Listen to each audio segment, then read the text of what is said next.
Continue ఇంకా వెళ్తానే ఉంటారు. అరే ఇది సర్వీస్ సెంటర్లోనే ఇలాగైందా? అవును, అవును. బ్రో వాడు నువ్వు అప్పుడే మళ్ళీ క్లెయిమ్ చేసుకోవాల్సింది. చేసా ఆ రోజు డ్రంక్ చేసి వచ్చాడు. నేను చెప్పాను వద్దు నాకు సర్వీస్ అని చెప్పి. హా, సార్ నేనే లేట్గా వచ్చేసాను ఏమనుకోద్దని చేశాడు. ఇంకా అప్పుడు అసలు చెట్టు వదిలేసాను దాన్ని. అట్లా హోమ్ సర్వీస్ ఇచ్చారా? అవును. అరే నువ్వు కంప్లైంట్ చేయాల్సింది బ్రో. ఇది పొడుగు స్క్రూస్ వేయడం వల్ల చేసిన అవుద్ది. దానికే వాళ్ళు దగ్గర చాలా టైం పట్టింది నాకు రావడానికి. ఫస్ట్ కంప్లైంట్ ఇచ్చింది ఆ, నాకు. అట్లా ప్రెషర్స్ లేపితే నీట్గా లేస్తుంది.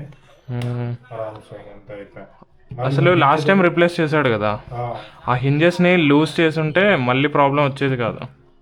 ఫస్ట్ సర్వీస్ అయిపోతుంది నీట్గా. అంత ప్రాబ్లంగా జాగ్రత్తగా వాడుకుంటున్నాను బ్రో నేను.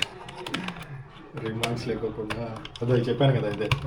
నేను ఆ రోజుకి నా ఆగిపోయింటే బ్రో సర్వీస్ చేయించుకోకుండా మేబీ ఇంకొక పర్సన్ వచ్చి చేసేవాళ్ళేమో బెటర్గా. ఆ రోజు సర్వీస్ వద్దు అనన్నా అయిపోయేది. అంటే నాకు తప్పలేదు బ్రో, ఇంకా వర్క్ ఉండింది కదా.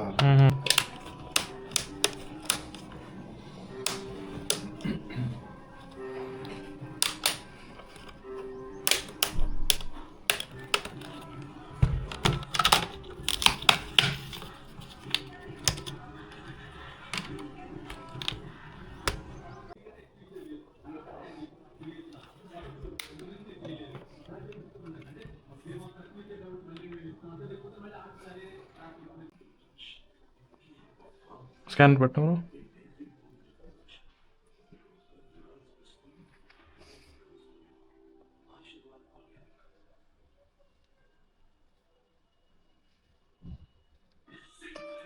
ఓకే బ్రో వచ్చేసారి. So much bro. ఏమైనా ప్రాబ్లం ఉంటే చెప్పు, నేను మా ఫ్రెండ్స్ కూడా ఉన్నారు. హింజెస్కి 3 months వారంటీ ఇస్తా. ఇన్ కేస్ ప్రాబ్లం వచ్చి రిపేర్ అవ్వట్లేదంటే ఇన్ కేస్ మనీ బ్యాక్ కానీ లేదంటే ప్యానల్స్ రిప్లేస్మెంట్లో కట్ చేసుకుంటా. అర్థమైంది కదా? Okay bro.